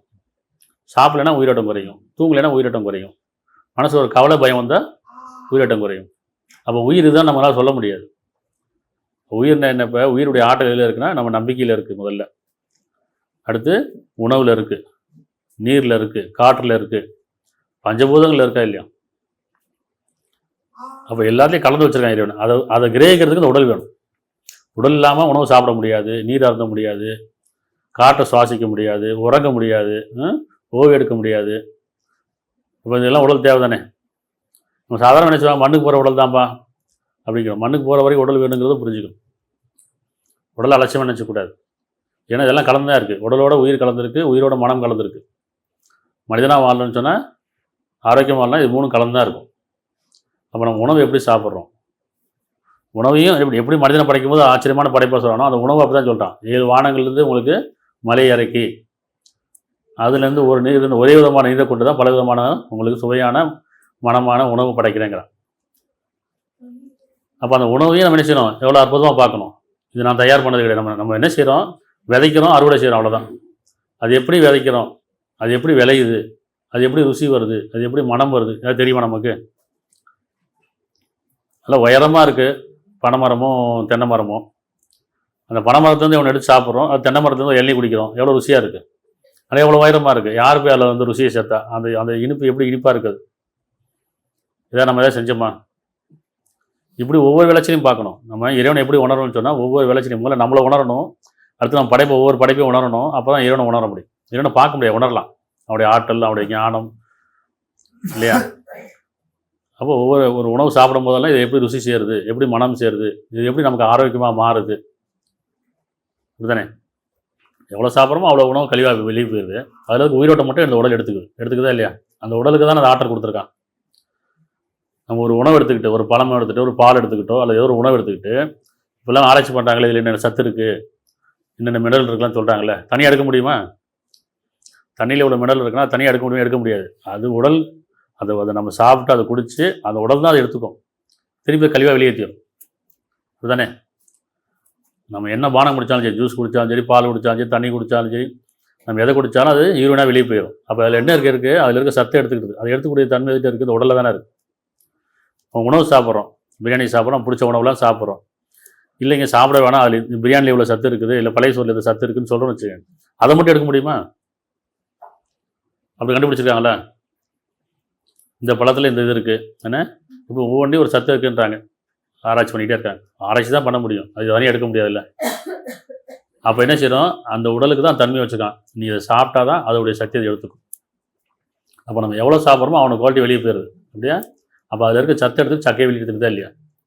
அப்போ இந்த ஆற்றல் இந்த உடலுக்கு தானே இருக்குது, அப்போ இந்த உயிருக்கு தானே இருக்குது, அந்த மனசுக்கு தானே இருக்குது. இப்போ அந்த மனமும் உயிரும் உடலும் சேர்ந்து தான் வாழ வேண்டியது இருக்குது. அப்போ அந்த காலம் முடிஞ்சுன்னா அந்த உடல் விட்டு உயிர் பிரிஞ்சிடும் அப்படின்னா அந்த உடல் தேவையில்லை. ஆனால் அந்த காலம் வரைக்கும் எத்தனை வருஷம் வாழணும் அத்தனை வருஷம் உடல் நம்ம கூடயே இருக்கு இல்லையா. அப்போ நம்ம எவ்வளோ கவனமாக வச்சுக்கணும். ஒரு வீடை வாங்கிட்டு வீடை கட்டிட்டு அவளை பார்த்து பார்த்து பராமரிச்சுட்டே இருக்கும். ஒரு வண்டியை வாங்கிட்டு அப்பப்போ தொடச்சி வச்சுக்கிட்டு அதுக்கு தேவையான கரெக்டாக ஆயில் மாற்றி அதில் கரெக்டாக இன்ஜினை மாற்றி வச்சுக்கிறோம் இல்லையா. அப்போ நம்மளோட பொருள் நம்ம எப்படி பாதுகாப்பாக வச்சுக்கிறோம். நகையை வாங்கி எவ்வளோ பத்திரப்படுத்தி வச்சுக்கிறோம், பணத்தை வாங்கி எப்படி பேங்க்கில் போட்டு பத்திரப்படுத்தி வச்சுக்கிறோம். இப்போ இந்த உடலையே நம்ம பத்திரப்படுத்த மாத்திரம். உடல் தானே நினைக்கக்கூடாது, அந்த உடல் அவசியமாச்சு. அந்த உடல் கொஞ்சம் சோர்ந்துருச்சுன்னு சொன்னால் நம்ம வாழ்க்கையை வீணாக போச்ச மாதிரி நினைக்கிறோமா இல்லையா, நோயாளிகளை படுத்துகிறோமா இல்லையா. 40:61 நீங்கள் இளைப்பாறுவதற்காக இரவை நீங்கள் பார்ப்பதற்கு பகலையும் அவன்தான் படைத்தான் உங்களுக்காக. இப்படி இறைவன் தேவையற்றவன், அவனுக்கு எதுவுமே தேவை கிடையாது, இரவு பகல் தேவை கிடையாது, உணவு தேவை கிடையாது, எதுவுமே அவனுக்கு தேவை கிடையாது. இந்த அகிலமே படைக்கப்பட்டது மனிதனுக்காக தான் இல்லையா. அப்போ நீங்கள் இளைப்பாறுவதற்காக, ஓய்வு எடுப்பதற்காக. இளைப்பாறி இருக்கமா நம்ம தான் நேரம் கிடைச்சாலும் உழைக்க போகிறோம், விளையாட போகிறோம், வேடிக்கையில் இருக்கோம் இப்படி. அப்போ நீங்கள் இளைப்பாறுவதற்காக இரவையும் நீங்கள் பார்ப்பதற்காக பகலையும் அவன்தான் படைத்தான். யார் படைத்தா, உங்களை யார் படைத்தானோ அவன் படைத்தான் அர்த்தம். அவன் தான் படைத்தான். யார் படைத்தா, உங்களை யார் படைத்தானோ அவன் படைத்தான். நிச்சயமாக அல்லாஹ் மனிதர் மீது அருள் புரிகின்றான், ஆயினும் மனிதர்களில் பெரும்பாலும் நன்றி செலுத்துவதில்லை. எப்படி நன்றி செலுத்தின? இப்போ கோயிலுக்கு போயா, மசீதுக்கு போயா, சர்ச்சுக்கு போயா, வழிபாடு தலங்களுக்கு போய் நன்றி செலுத்துறதா? கொடுக்கப்பட்டது சரியாக பயன்படுத்தி நன்றி செலுத்துறது. அப்படி இரவு வந்துருச்சுப்பா, இப்போ நான் இரவுக்கு நன்றி செலுத்தணும், என்ன செய்யணும்? தூங்க போகணும். உடலில் சோர்வாயிடுச்சு, என்ன செய்யணும்? ஓய்வு எடுக்கணும், அது நன்றி செலுத்துறது. பசிக்குது, அதுக்கு உணவு சரியான முறையில் கொடுக்கணும், அது நன்றி செலுத்துறது. தாகம் எடுக்குது, தண்ணி கொடுக்கணும். அப்போ எது உணர்வாக இருக்கோ அந்த உணர்வை நீங்கள் சரியாக பயன்படுத்திக்கிறது நன்றி செலுத்துறது. ஏன்னா கொடுத்து சரியாக பயன்படுத்தி அப்படி தானே. அப்போ உறவுகள் கொடுக்கப்பட்டிருக்குன்னா அந்த உறவை சரியாக பயன்படுத்திக்கிறது, உணர்வு கொடுக்கப்பட்ட உணர்வு சரியாக பயன்படுத்துது, உணவு சரியாக பயன்படுத்திக்கிறது. அப்போ நல்ல உணர்வும் நல்ல உணவும் நல்ல ஓய்வும் உறக்கமும் தான் உடல் ஆரோக்கியம், மன ஆரோக்கியம். அதுதான் வாழ்க்கை. எப்போ நான் நல்ல உணர்வு இல்லை, நல்ல உணவு எடுத்துக்கல, நல்ல ஓய்வு எடுத்துக்கல, உறங்கலன்னு சொன்னால் நம்முடைய வாழ்க்கை நம்மளே சேர்த்துக்கணும் அர்த்தம். நான் என்ன சொல்கிறேன், இரவு சொல்கிறேன், நான் யாருக்கு அநியாயம் பண்ணல, உங்களுக்கு நீங்களே அநியாயம் பண்ணிக்கிட்டீங்க. 8:11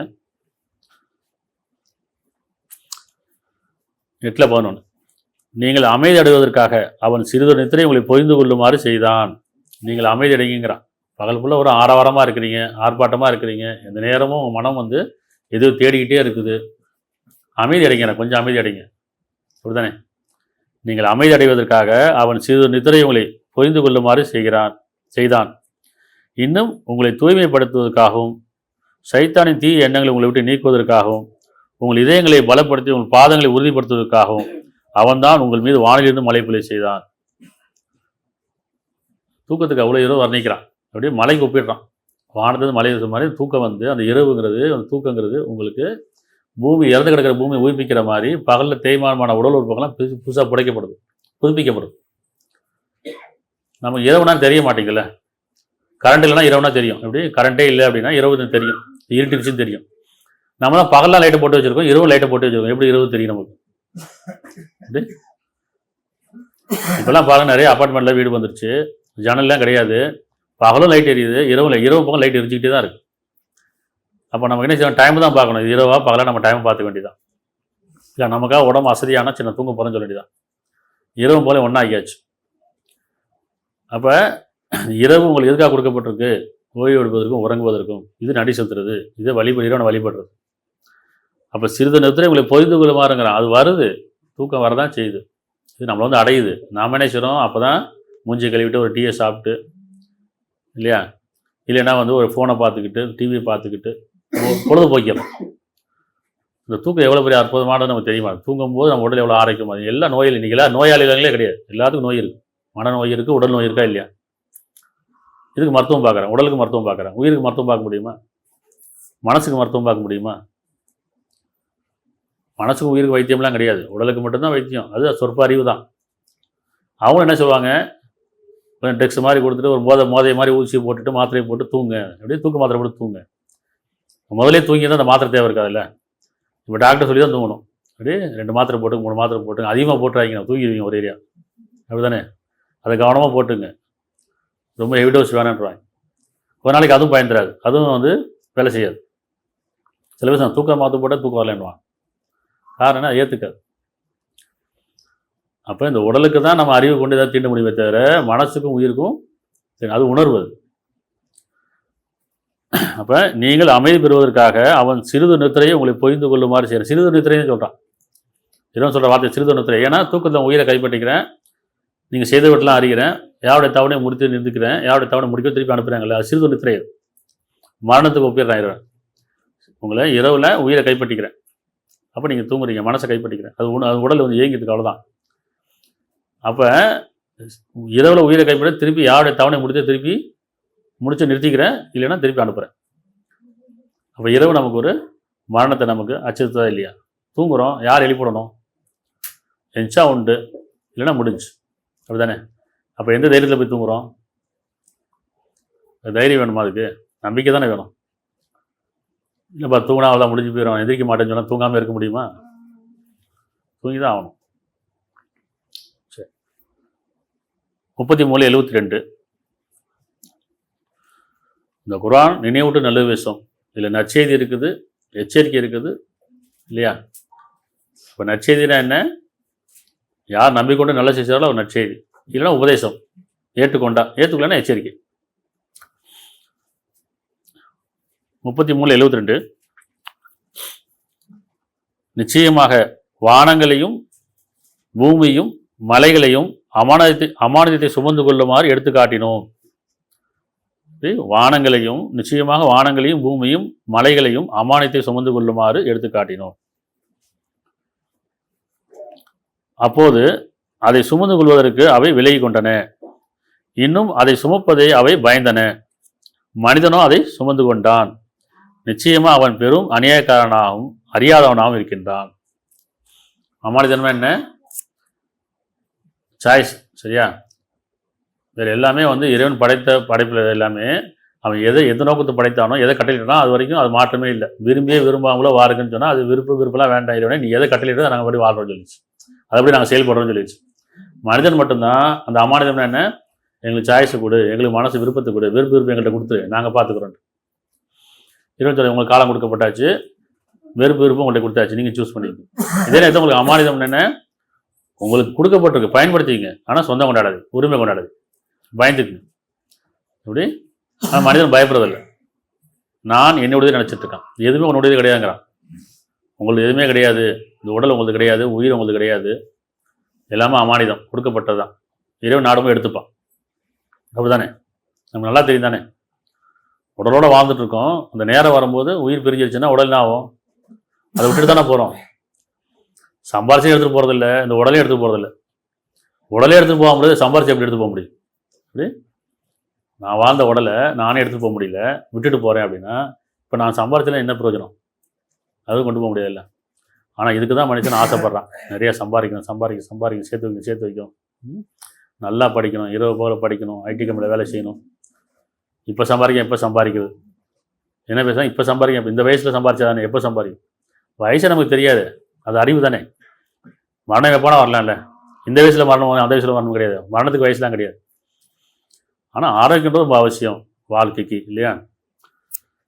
அப்போ அமானிதத்தையே வானம் பூமியும் பயந்துச்சுங்கிறான், மலைகளும் பயந்துச்சு இல்லையா? அதெல்லாம் பெரிய பெரிய சக்தி. அது வானம் எவ்வளோ பெரிய சக்தி, அது இந்த பூமி இந்த மலைகள் எல்லாமே அவ்வளோ வந்து உறுதியான சக்தியானது, அதுவே பயந்துச்சு.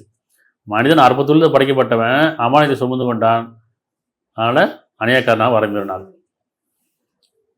அப்போ இதே சொன்னால் இறைவன் உங்களுக்கு காலம் கொடுக்கப்பட்டிருக்கு, நேரம் வைக்கப்பட்டிருக்கு, உங்களுக்கு ஆன்மா கொடுக்கப்பட்டிருக்கு. அந்த ஆன்மாவை பேர்றது ரொம்ப அவசியம். வேறு எந்த உயிரினத்துக்கும் ஆன்மா கிடையாது இல்லை, மனிதருக்கு மட்டும் தான் மனம், அதில் விருப்பம், அதில் ஆன்மா. ஆன்மா என்ன? நன்மை தீமை பிரித்தக்கூடிய ஆன்மா. அப்போ நமக்குள்ளே எப்பயுமே உணர்வு இருக்குது, இது சரி தப்புன்னு உணர்வு இருக்குது, இது போதுன்ற உணர்வு இருக்குது, வேணுங்கிற உணர்வு இருக்குது. நம்ம அதை கவனிக்கிறதே இல்லை. ஆன்மாவின் மீதும் அதை செவ்வை ஆக்கிய மீது சத்தியமாக, மனசாட்சியின் மீதும் அதை செவ்வை ஆக்கிய மீது சத்தியமாக, அப்பா அதுக்கு தீமையும் நன்மையை பிரித்தறிவித்தான். யார் அதை பேணி கொள்கிறாரோ அதுதான் தொழுகை. இந்த மனசாட்சியை பேணி கொள்வது தொழுகை. அந்த உணர்வை பேணிக்கொள்வது தொழுகை, அது இறை வழிபாடு. யார் அதை பேணிக்கொள்வதை வெற்றி அடைந்து விட்டார், யாரை உதாசனப்படுத்த தொழில் விட்டார். மனசாட்சி யார் உதாசனப்படுத்துகிறாங்களோ, நியாய உணர்வை யார் உதாசனப்படுத்துகிறாங்களோ அவர் தோல்வி அடைந்து விட்டார். அப்போ படைக்கப்பட்ட நோக்கம் அறியாமல் இறை நம்பிக்கைங்கிறது அர்த்தமற்றது, மூட நம்பிக்கை. படைப்பு நோக்கம் அறிவுன்னு சொன்னால் நமக்குள்ளே சிந்திக்கணும். நான் எப்படி படைக்கப்பட்டேன், நான் ஒரு துளியிலேருந்து படைக்கப்பட்டேன், ஒரு கருவிலேருந்து படைக்கப்பட்டேன், ஒரு உருவமாக இருக்கேன், இது என்னை எப்படி இயக்கிட்டு இருக்கு, நான் எப்படி இயங்குறேன், என் மனம் விரும்புது, இந்த உடல் செய்யுது. அப்படி தானே? பாருங்கள், நம்ம பேசுகிறோம், எண்ணம் அது வார்த்தையாக மாறுது, அது மொழியாக மாறுது. அப்படி தானே? ஏதாவது மெட்டீரியலாக இருக்கா? எண்ணம் மெட்டீரியலாக கிடையாது இல்லையா, ஒரு பொருளாக கிடையாது. அப்போ அது எண்ணம் என்ன ஆகுது, அது வார்த்தையை வெளியே வரும்போது அது மொழியாக வருது. அப்போ அந்த எண்ணம் தான் நம்மளை இயக்குது. அந்த எண்ணத்துக்கு அவ்வளோ வேல்யூ இருக்குது. அதுதான் அந்த மனசு. அந்த மனசுலேருந்து அந்த எண்ணம் தான் இந்த உயிர் ஆற்றலாக நம்மளை இயக்கிட்டு இருக்கு. அப்போ நம்ம மனசை பார்த்ததில்ல, எண்ணங்களை நம்ம எண்ணம் இப்படி தான் சொல்ல முடியாது. அது வார்த்தைகளாக சொல்ல முடியும், மொழியாக சொல்ல முடியும், அல்லது செயலாக காட்ட முடியும். இதுதான் சொல்ல முடியுமா? சொல்ல முடியாதுல்ல. அப்போ இதெல்லாம் கவனிக்கிறது தான் தியானம். இதெல்லாம் இறைவனை நம்ம உணர்றதுக்கான ஒரு தியானம். எப்படி நான் பேசுகிறேன், எப்படி நான் சாப்பிட்ற உணவுலாம் எப்படி அது கழிவாக வெளியேறுது, எப்படி நம்ம சக்தி வருது, நமக்கு சக்தி கிடைக்குது, நான் தூங்கும்போது எப்படி சக்தி கிடைக்குது, என் நம்பிக்கை வரும்போது எனக்கு எப்படி உயிரோட்டம் அதிகமாகுது, நம்பிக்கை இழக்கும்போது என் உயிரோட்டம் ஏன் கம்மியாகுது, எப்படி என் தாகம் எடுக்கும்போது தண்ணி குடிக்கும்போது அதுலேருந்து எப்படி நமக்கு மறுபடியும் உயிரோட்டம் கிடைக்கும். இப்படி ஒவ்வொரு உயிரணுக்களை நம்ம எப்படி கவனிக்கிறோம், உயிரை கவனிச்சுட்டே வரணும். உயிரை கவனிக்கிறது என்ன அர்த்தம்? அந்த ஆற்றல். சரியா? 29:57 29:57 ஒவ்வொரு உயிரும் மரணத்தை சுவைப்பது என்பதாக இருக்கிறது, பின்னர் நீங்கள் நம்மிடமே மீட்கப்படுவீர்கள். ஒவ்வொரு உயிரும் மரணத்தை சுவைக்கக்கூடியதாகவே இருக்கிறது, நீங்கள் நம்மிடையே மீட்கப்படுவீங்கிறான். அப்போ யார் நம்மளை படைத்தானோ அவன் திருப்பி மீட்டுக்கொள்வான். அந்த காலம் வரைக்கும் நம்மளை எதில் வாழ வைக்கிறான்? அந்த உடலில் தான் வாழ வைக்கிறான், இந்த பூமியில் வாழ வைக்கிறான். அப்போ நம்ம உயிர் வாழ்றதுக்கு என்ன வேணும்? நம்ம என்ன சொல்லுவோம்? உயிர் வாழ்றதுக்கு காற்று வேணும், நீர் வேணும், உணவு வேணும் இல்லையா? உயிர் வாழ்றதுக்கு உடல் வேணுங்கிற முதல்ல உடல் தான் வேணும். அந்த உடல் வாழ்றதுக்கு தான் காற்று, நீர், உணவு இல்லையா? அப்போ நம்ம புரிதல் தப்பாக இருக்குது. உயிர் வாழ்றதுக்கு உணவு இல்லை, உடல் வாழ்றது தான் உணவு. உயிர் வாழ்றதுக்கு உடல் வேணும். நம்ம உடல் நம்ம எப்படி பாதுகாக்கணும்? இது அமானிதம். இது எவ்வளோ பத்திரமா வச்சுக்கணும். பத்திரமா வச்சுக்கணுமா இல்லையா? பொருளை பத்திரமா வச்சுக்கணும்ல. ஒரு மொபைலை இப்போ இருக்கிற எல்லா கையிலும் மொபைல் இருக்குது, அது எப்படி பத்திரமா வச்சுக்கணும்? அதுக்கு மேலே ஒரு ஸ்க்ராட்ச் கார்டு போட வேண்டியது, அதுக்கு ஒரு பவுச்சு போட வேண்டியது, அது ஒரு கவரில் வச்சுக்க வேண்டியது இல்லையா? அந்த மாதிரி நம்ம ஒவ்வொரு பொருளையும், இந்த ஒரு பொருள் உதாரணம் சொல்கிறேன், எந்த ஒரு பொருள் நான் சம்பாரித்தது, நான் கஷ்டப்பட்டது, நான் இஷ்டப்பட்டதெல்லாம் பத்திரமா பார்த்துக்கிறோம். ஆனால் இந்த உடல் நான் சம்பாரிச்சது இல்லைன்னு நமக்கு அந்த அறிவு கொஞ்சம் அலட்சியமாக இருக்குது. நான் சம்பாரிச்சது இல்லை, நான் கஷ்டப்பட்டது இல்லை, யாரோ கொடுத்தது, இருக்க வரைக்கும் பயன்படுத்திட்டு போகிறேன். அப்படி தானே? நமக்கு ஒரு கிஃப்ட் இல்லையா? அது நமக்கு ஒரு அமானிதமாக, அதாவது நமக்கு ஒருத்தவங்க என்ன செய்கிறாங்க, நம்ம மேலே இஷ்டப்பட்டு நமக்கு ஒரு நல்ல ஒரு பொருளை கொடுக்குறாங்க, வச்சு ஒரு அன்பளிப்பாக கொடுக்குறாங்க. சரியா? அந்த அன்பளிப்பாக கொடுத்த பொருளை அவங்க முன்னாடியே தூக்கி அலட்சியப்படுத்திட்டா, தூக்கி போட்டா, இல்லை உடச்சிட்டா எப்படி இருக்கும்? கொடுத்தவங்க எப்படி நம்ம என்ன நினைப்பாங்க? ஏன்னா இவ்வளோ ஒரு மதிப்பான ஒரு பொருளை கொடுத்துருக்கேன், இவனுக்கு அந்த பொருளுடைய மதிப்பே தெரில, அலட்சியமாக கீழே போட்டேன், இல்லை உடச்சிட்டான், அதோடைய பயன்பாடு அவனுக்கு தெரியாமல் போச்சு நினைப்பாங்களா இல்லையா? அது எவ்வளோ பெரிய மன உளைச்சல் ஏற்படுத்தும். இறைவன் நமக்கு இவ்வளோ அற்புதமாக ஒரு அமானிதமாக ஒரு அன்பளிப்பாக அந்த உடலை கொடுத்துருக்கான். நாம் எப்படி சிதைக்கிறோம்? அப்படி அந்த உணவு கெட்ட பழக்க வழக்கம் இருக்கா இல்லையா? நிறைய பேர் சீடு குடிப்பாங்க, தண்ணி அடிப்பாங்க, பான் பேக் போடுவாங்க, இன்னும் மது அருந்துவாங்க, விபச்சாரம் பண்ணுறது, இப்படி எல்லாம் அந்த உடலை போட்டு என்ன செய்யுது? அசுத்தப்படுத்துறது. அசுத்தமான மனம் அசுத்தமான உடலாயிருச்சு, அசுத்தமான எண்ணம் அசுத்தமான மனம் அசுத்தமான உடல். அதே மாதிரி உணவு சாப்பிட்றதுன்னு பார்த்தீங்கன்னா கண்டகளிலாம் சாப்பிடுறது, கண்ட நேரங்களில் சாப்பிட்றது. இறைவன் சொன்னால் தூய்மையான உணவே இந்த உடலுக்கு தூய்மையான உணவே சாப்பிடுங்கிறான். நீங்கள் எல்லாமே நம்பிக்கொண்டவர்களாக இருந்தால் உணவு தூய்மையான உணவு சாப்பிடுங்க. எது சாப்பிடக்கூடாது, எது சாப்பிடக்கூடாதுன்னு சொல்லியிருக்கானா இல்லை? என்ன காரணம்? அந்த உடல் ஆரோக்கியமாக இருக்கணும்னு சொன்னால் இறைவன் சொன்னால் நான் எதை சொல்லியிருக்கணும் அதை சாப்பிடுங்க, எதை தவிர்க்கணும் அதை தவிர்த்துருங்க. அப்படிதானே? அப்போ உங்கள் தூய்மையான உணவை சாப்பிடுங்க. உண்ணும் போது நீங்கள் அல்லாஹ்வின் பேரை தியானித்து சாப்பிடுங்க. அப்போ இந்த உடல் நம்ம அவ்வளோ ஆரோக்கியமாக வச்சுக்கணும்னு சொல்கிறோம். ஆனால் இன்றைக்கி என்ன செய்கிறோம்? அதை போட்டு உடல் நம்ம கொடுத்த உடல் அழகாக தான் இறைவன் படைச்சிருக்கான், அதை அலங்காரமாக ஆக்கிடுறோம். அது நோயில் தான் மாறுது. அலங்காரம் பண்ணவும் நோயாக மாறுதா இல்லையா? எப்படி டயட் இருக்கிறேன், மனிதன் உணவு பக்கமேன்ட்டான், பசிக்கும் போது சாப்பிடுங்கன்ட்டான், உணர்வு வரும்போது சாப்பிடுங்கன்ட்டான். அப்படின்னா சரி இன்றைக்கி டயட்டு, எதெல்லாம் நமக்கு பசிக்குது, இதெல்லாம் இஷ்டமாக அதெல்லாம் சாப்பிடுது, தடுத்துக்கிறேன், உடல் அழகுபடுத்திக்கணும். உடலை அழகுபடுத்த வேணாம், ஒழுங்குபடுத்துங்க. மனதை ஒழுங்குபடுத்துங்க, மனதை அழகுபடுத்தாதீங்க. அலங்காரம் வேண்டாம். அப்போ அலங்காரன்ற பேர் என்ன செய்கிறோம், நான் உடலை எப்படியாச்சும் நான் கட்டுக்கோப்பாக வச்சுக்கிறேன் அப்படின்னு சொல்லிட்டு வச்சுக்கணும் தான், அவசியம்தான். ஆனால் எப்படி பண்ணுறோம், எதையே சாப்பிட்றோம். இப்படி மருந்து போட்டு சாப்பிட்றது, இல்லைன்னா ப்ரோட்டீன் சாப்பிட்றது, அப்படி இல்லைன்னு சொன்னால் டயட்டுன்ற பேரில் உணவை வந்து ரொம்ப வருத்திக்கிறது. இயல்பாக இருக்கீங்க, இயல்பாக இருங்க, விரும்ப உணவு சாப்பிடுங்க, ஆனால் அளவாக இருங்க, வரம்பீராது. இப்படி அளவு வந்து 50 அளவு பார்த்துக்குங்க, தேவைக்கு சாப்பிடுங்க. அதே நேரத்தில் அந்த உறக்கம், உணர்வு, ஓய்வு ரொம்ப அவசியம். அதை கொடுக்குறோமான்னு பார்க்கணும். இரவானால் வேறு எந்த வேலையும் இருக்கக்கூடாது, இருட்டுச்சுன்னா போதும். அதாவது இருட்டாயிருச்சு அப்படின்னாலே உடனே நம்ம நினைச்சிடும், பொருளீட்டுறதை, உணவு சாப்பிட்றது எல்லாத்தையும் நிறுத்திடணும், தியானத்துக்குள்ளே போயிடணும், உறக்கத்துக்குள்ளே போயிடணும். அது தொழுகை. நம்ம யாரெல்லாம் வந்து இருட்டினதுக்கப்புறமேலு சாப்பிட்றதும் சரி, வேலை செய்கிறது, வேடிக்கை பார்க்குறது, விளையாடுறது, டிவி பார்க்க எல்லாம் இருக்குன்னா, இதெல்லாம் இறைவனுக்கு மாறு செய்கிறது, இயற்கைக்கு மாறு செய்கிறது. அது தனக்குத்தானே அநியாயம் பண்ணிக்கிறது. அது கொஞ்ச நாளைக்கு நல்லா இருக்கிற மாதிரி இருக்கும். அப்போ அந்த உடல் என்ன செய்யும், சோர்ந்து போயிடும். அந்த உடல் நிறைய நோய்கள் வந்துடும், நிறைய பிரச்சனைகள் வந்துடும். அதான் நாமளாக எடுத்தால் அதுக்கு பேர் ஓய்வு. அதுவாக எடுத்துக்கிச்சுன்னா அது நோய். அப்படித்தானே? இந்த உடல் வந்து இந்த உடலுக்கு நாம கொடுத்தா அது ஓய்வு, அதுவாக எடுத்துக்கும்ல. சொல்கிறோம்ல, எனக்கு நேரமே இல்லைங்க, என்னப்பா ஏன்ப்பா உடம்பு சரியில்லை, ஏன்ப்பா வேலைக்கு போகிற, இல்லை எனக்கு நேரம்லாம் இல்லை, எனக்கு வேலை தான் முக்கியம், வியாபாரம் தான் முக்கியம், பொருளீட்டு தான் முக்கியம், கொஞ்ச நேரம் கூட நேரம் கிடையாது, நானும் உட்கார முடியாது, படுக்க முடியாது, படுக்க போட்டுரும். படுக்க போட்டுதா ஜுரம் வந்துருச்சு, உடம்பு முடியல, 1 வாரம் பெட் ரெஸ்ட்டு, 10 நாள் பெட் ரெஸ்ட்டு, இல்லை 1 மாதம் பெட் ரெஸ்ட்டு. அப்படிதானே? அதுவே பெட் ரெஸ்ட்டு. ஆரோக்கியமாக படுத்தா அதுக்கு ரெஸ்ட்டுன்னு சொல்லலாம். நோயில் படுத்தா ரெஸ்ட்டு அது சொல்லுங்கள். அப்போ ஆரோக்கியமாக ரெஸ்ட் எடுத்தால் அது அழகாக இருக்கும், சுகமாக இருக்கும். நோயில் படுத்தா சுகமாக இருக்காது. உடல் தான் படுத்துருக்கு, மனம் எப்படி இருக்குது? அதனால் இந்த உடலை பற்றியான ஞானம் வேணும், உயிரை பற்றியான ஞானம் வேணும், மனசை பற்றியான ஞானம் வேணும். இது தியானம். இது தியானம்னா என்ன, கண்ணை மூடி உட்காந்துட்டு என்ன நான் மறந்துட்டேன், மெய் மறந்துட்டேன் அப்படிலாம் கிடையாது. மெய்யை உணரணும். இது நான் யார், படைப்பின் நோக்கம் என்ன, படைப்பின் ஆற்றல் என்ன, என்னுடைய மனம்னா என்ன, என்னுடைய உயிர்னா என்ன, என்னுடைய உடல்னா என்ன, எதுக்காக படைக்கப்பட்டிருக்கேன், இதோடைய காலம் என்ன, இதை நான் என்ன பயன்படுத்திக்கணும், இந்த இரவுனா என்ன, பகல்னா என்ன, ஒவ்வொரு படைப்பும் ஞானம் வேணுமா இல்லையா? இரவு எப்படி பயன்படுத்தணும், பகல் எப்படி பயன்படுத்தணும். ஆதமை படைத்து அனைத்து ஞானம் கற்றுக் கொடுத்தேங்கிறான். மனிதனை படைத்து வானங்கள் பூமியும் அனைத்து ஞானம் கற்றுக் கொடுக்கப்பட்டுச்சுன்னா எப்படி அர்த்தம்? இதெல்லாம் எப்படி பயன்படுத்திக்கணும், இது எல்லாத்துக்கும் கொடுக்கப்பட்டிருக்கு. இது எல்லாமே உணர்வாக தான் இருக்குது. யாரும் கொடுக்கப்படாம, ஞானம் கொடுக்கப்படாமலாம் இல்லை. உலகடிப்படையில், பொருளடிப்படையில் நம்ம எல்லாத்தையும் மறந்துட்டோம் அல்லது மறுத்துட்டோம்.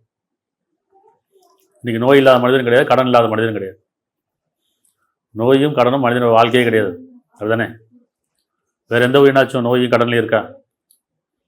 ஏன்னா அதெல்லாம் பொருள் சார்ந்து வாழ்றதில்லை, அருள் சார்ந்து வாழ்றது. எல்லா உயிரினமும் அருள் சார்ந்து வாழ்றது. மனிதன் மட்டும்தான் பொருள் சார்ந்து வாழும். அதனால நோயும் கடன்லேயே கிடக்கும். இதுதானே? கடன் வாங்கி தான் வாழணும்னு நினைக்கிறோம். நோய்க்கு எப்படியாவது மருத்துவம் பார்த்து தப்பிச்சிக்கலான்னு பார்க்குறோம். எத்தனை வைத்தியம் வந்தாலும், எத்தனை வந்து மருத்துவர் வந்தாலும், நோய் அப்படிங்கிறது மனதிலிருந்து ஆரம்பிக்குது. நம்முடைய உணர்வு சிதைக்கும் போது ஆரம்பிக்குது. வைத்தியங்கிறது தற்காலிகமானது, உடலுக்கு மட்டும்தான். உயிரை யாரும் காப்பாற்ற முடியாது. ஏன்னா உயிர் தெரியாது. ஆனால் சொல்லுவாங்க, கொஞ்சம் முன்னாடி வந்தால் உயிரை காப்பாற்றிடலாம். உயிரை தெரிஞ்சாதானே. உயிரை காப்பாற்றுறவங்க அந்த டாக்டர் யாரும் சாகக்கூடாதுல்ல. இப்படி டாக்டர் யாரும் இறப்பே கூடாது. டாக்டர்லாம் இறப்பே கிடையாது. வேணா அவங்க டாக்டர், அவங்க சொல்லலாம்ல, டாக்டர்லாம் இறக்கவே மாட்டாங்க அப்படின்னு நம்ம எல்லாமே டாக்டருக்கு படிச்சுக்கலாம். ஏன்னா நம்மளும் இறக்காமல் இருக்கலாம்ல, சாகா வரம் பெற்றலாம். ஏன்னா உயிரை காப்பாற்றுறவங்க அவங்க அப்படி கிடையாது. அவங்களும் மனிதர் தான், அவங்களும் இறக்க தான் செய்வாங்க, அவங்களுக்கும் நோய் வரதான் செய்யும், அவங்களும் ஹார்ட் அட்டாக் வரதான் செய்யுது. வெளியே சொல்லிக்கிறது இல்லை, அவ்வளோதான். அதுக்கு என்ன காரணம் அப்படின்னா, நம்ம இயற்கையை மாறா இப்படி இயற்கைக்கு புறம்பா உணர்வை தவறுவிட்டு வாழ்ந்துட்டுருக்கோம், இறைவன் அறியாமல் வாழ்ந்துட்டுருக்கோம். அதனால் ஒவ்வொரு உயிரும் மரணத்தை சுவைப்பதாக இருக்கிறது, சுவைப்பதாகவே ஆகும். பின்னர் நீங்கள் நம்மிடமே மீட்கப்படுவீர்கள். யார் உயிரை கொடுத்தாலும் அவன் உயிரை எடுப்பான். உயிரை வேறு எடுக்க முடியாது, உயிர் அவன்கிட்ட தான் திருப்பி போகும். அப்படிதானே? அப்போ இந்த உடல் நமக்கு கொடுக்கப்பட்டிருக்கு அமானிதமாக. மண்ணிலிருந்து படைக்கப்பட்ட மண்ணிலே கொடுக்கப்படும், அவ்வளோதான். அது வரைக்கும் இந்த உயிர் போகிற வரைக்கும் இந்த உடல் நமக்கு தேவைங்கிறத புரிஞ்சுக்கணும். அதை கரெக்டாக பத்திரமா வச்சுக்கணும். அப்படிதானே? கவனமாக வச்சுக்கணும். அப்போ என்ன செய்யணும், அந்த உணர்வு தான். எனக்கு பசிக்கும் போது சாப்பிட்றது, தூக்கம் வரும்போது தூங்குறது, ஓய்வு வரும்போது ஓய்வு எடுக்கிறது, அடுத்த நல்ல உணர்வு, நல்ல பிரார்த்தனை, நல்ல எண்ணம், இந்த ஆன்மாவை தூய்மைப்படுத்திகிட்டே இருக்கும்.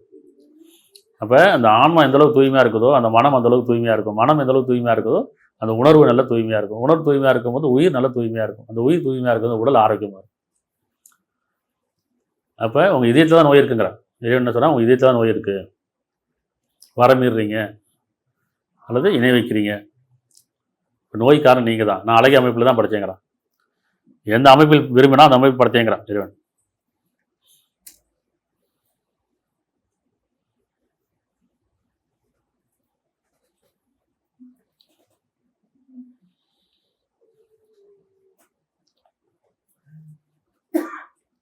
எண்பத்தி 7 அவன்தான் உன்னை படைத்து உன்னை ஒழுங்குபடுத்தி உன்னை செவ்வையாக்கினான். எந்த அமைப்பில் அவன் விரும்பினானோ பொருந்தினான். இப்போ புரியுதா? நாம படைக்கல, இறைவன் தான் படைச்சான். அவன் எந்த அமைப்பில் விரும்பினானோ எப்படி அவன்தான் உன்னை படைத்து உன்னை ஒழுங்குபடுத்தி உன்னை செவ்வையாக்கினான். எந்த அமைப்பில் அவன் விரும்பினானோ பொருந்தினான். இவ்வாறு இருந்தும் நீங்கள் காலத்தை பொய்ப்பிக்கிறீர்கள். காலம் உங்கள்கிட்ட கிடையாது, உங்களை நீங்கள் படைச்சிக்கல. படைத்த இறைவன் சொல்கிறான், நான் தான் உங்களை படைத்தேன், நான் தான் உங்களை படைத்து நீங்கள் நம்ப வேண்டாமா கேட்குறான். நாமே உங்களை படைத்தோம் என்பது நீங்கள் நம்ப வேண்டாமா? ஏன் நீங்கள் உங்களுக்காக எதையுமே நீங்கள் உங்களை படைச்சிக்கல, உங்களுக்காக எதையும் நீங்கள் படைக்கல தானே? இல்லை நாம் கேட்டு நம்மளை படைக்கல, நாம் கேட்டும் படைக்கல. இறைவன் நம்மள்கிட்ட கேட்கல, நம்ம படைச்சு உன்னை படைக்கட்டுமான்னு கேட்டானா கேட்கல. நாமளும் இறைவன் என்னை படைச்சு கொடுன்னு கேட்டோமா கேட்கல. ஏன்னா நம்ம ஒரு பொருளாக இல்லாமல் இருந்தோம். எந்த பொருளாக இதுக்கு முன்னாடி எதுவும் இல்லாமல் இருந்தோம். அப்போ நம்ம எப்படி கேட்டிருப்போம்? இறைவன் என்னை படைச்சு கொடு, எனக்காக வானங்களுக்கு படைச்சுன்னு கேட்டோமா? இல்லையே. படைப்பின் நோக்கம் அவனுடையது. இந்த படைப்பின் நோக்கத்தை இறைவன் சொல்கிறான், ஜின்களையும் மனிதர்களையும் என்னை வணங்குவதற்காக வேண்டி நான் படைக்கவில்லைங்கிறான். அவனை வணங்குதல்னா என்ன? படைப்பின் நோக்கம் என்ன? இதுதான் தியானமாக இருக்கணும். இதுதான் ஞானம் பெற்றால் தான் நம்ம அந்த வாழ்க்கையில் இறைவனை வழிபட முடியும். சும்மா சடங்காக போயிட்டான், கோயிலுக்கு போகிறேன், மசூதிக்கு போகிறேன், சர்ச்சுக்கு போகிறேன், வழிபாடு செய்கிறேன், புண்ணியத்தலத்துக்கு போகிறேன், புண்ணியத்தை கழிச்சுக்கிறேன், பரிகாரம் செய்கிறேன், பாவத்தை கழிச்சுக்கிறேன், இதெல்லாம் மூடநம்பிக்கை. படைப்பு நோக்கம் அறியணும், படைத்தவனை உணரணும். அப்போ தன்னை உணரணும். தன்னை உணராமல் இறைவனை உணர முடியாது. ஒன்று தன்னை உணரணும், படைச்சவனை உணர்ந்துடலாம். அல்ல படைச்சவனை உணரணும், தன்னை உணர்ந்துடலாம். ஒன்று இந்த ஏண்டு இல்லை அந்த ஏண்டு, ஏதாவது ஒன்று இல்லை. நான் யார் அப்படின்னா என்னை படைச்சவன் யாரும் தெரியும். அப்போ என்னை படைச்சவன் யாருன்னா என்னை எதுக்காக படைச்சான்னு தெரியும். இந்த தியானமே இல்லையா நமக்கு தான். நம்ம தான் பொழுது போய்கிட்டே இருக்கணும். நேரம் கிடக்கும் போல வேடிக்கை, விளையாட்டு, பொழுதுபோக்கு, இல்லைன்னா பொருளீட்டுறது இல்லையா? உங்களை படைத்தது நீங்கள் அறியாத வரைக்கும் நீங்கள் இறந்துடாதீங்கிறான். இப்படி இறைவன் சொன்னால், மனிதர்களே நம்பிக்கொண்டோல்லே, உங்களை பற்றிய ஞானம் இல்லாமல், இறைவனை பற்றி ஞானம் இல்லாமல் நம்பிக்கொண்ட பின் நீங்கள் விசுவாசம் இல்லாமல் இறந்து விடாதீர்கள். மூமின்களே முஸ்லீம் எல்லாம் மறைத்து விடாது, நஷ்டமாயிருங்கிற. அது எப்போ நமக்கு தெரியும் அப்படின்னு சொன்னால், அந்த உயிர் போகிற நேரத்தில் நமக்கு தெரியும். அந்த நேரம், அந்த தருணத்தை தான் நம்ம யோசிக்க மாட்டாடா, இவ்வளோ நாள் நம்ம நேரத்தை வீணடிச்சிட்டோமே, விரயம் பண்ணிட்டோமே, நான் என் வாழ்க்கையை வீணடிச்சிட்டேனே, இப்போ இந்த உயிர் போகிற நேரம் ஆச்சு. இல்லைன்னா யார் உயிராச்சும் போவோம். ஒரு மரணத்தொலையில் யாரையா பார்க்கும்போது அதனால கொஞ்சம் மனசு தடுமாறும். இப்படி தானே, நம்மளும் இப்படி தானே, அப்புறம் மறந்துடுறான். ஆனால் அந்த நேரத்தில் உணர்வு பெற எந்த பிரயோஜனமும் கிடையாது. உங்களுடைய கடைசி நேரத்தில் உங்களுடைய பிரார்த்தனையோ உங்களுடைய உணர்வோ பயன் தராது. கொடுக்கப்பட்ட காலங்களில் உங்களுக்கு நீண்ட ஆயுசு கொடுக்கவில்லையா? சிந்திப்போம் பொருட்டு சிந்திக்கப்பட்டு நீண்ட ஆயுசு கொடுக்கவில்லையா? உங்கள் தூதர் வரவில்லையா? வேதம் கொடுக்கப்படவில்லையா? உபதேசம் செய்யவில்லையா? எச்சரிக்கை செய்யவில்லையா? கேட்பான், இறைவன் கேட்பான். அதனால் இன்றைய தினம் எந்த பிரயோஜனமும் கிடையாதுங்கிறான். அதனால் நான் புரிஞ்சிக்க வேண்டியது, உணர்வு அப்படிங்கிறது அது மறைவானது, உயிர் மறைவானது, மனசு மறைவானது. இந்த உடல் அதுக்கானது அடையாளம், அவ்வளோதான். அப்போ மனம் வாழ்கிறதுக்கு இந்த உயிர் அவசியம், உயிர் வாழ்கிறதுக்கு உடல் அவசியம், உடல் வாழ்கிறதுக்கு உணவு அவசியம். அதனால் நல்ல உணவு ரொம்ப அவசியமாக இருக்குது. நல்ல உணர்வு, ஓய்வு, உறக்கம்.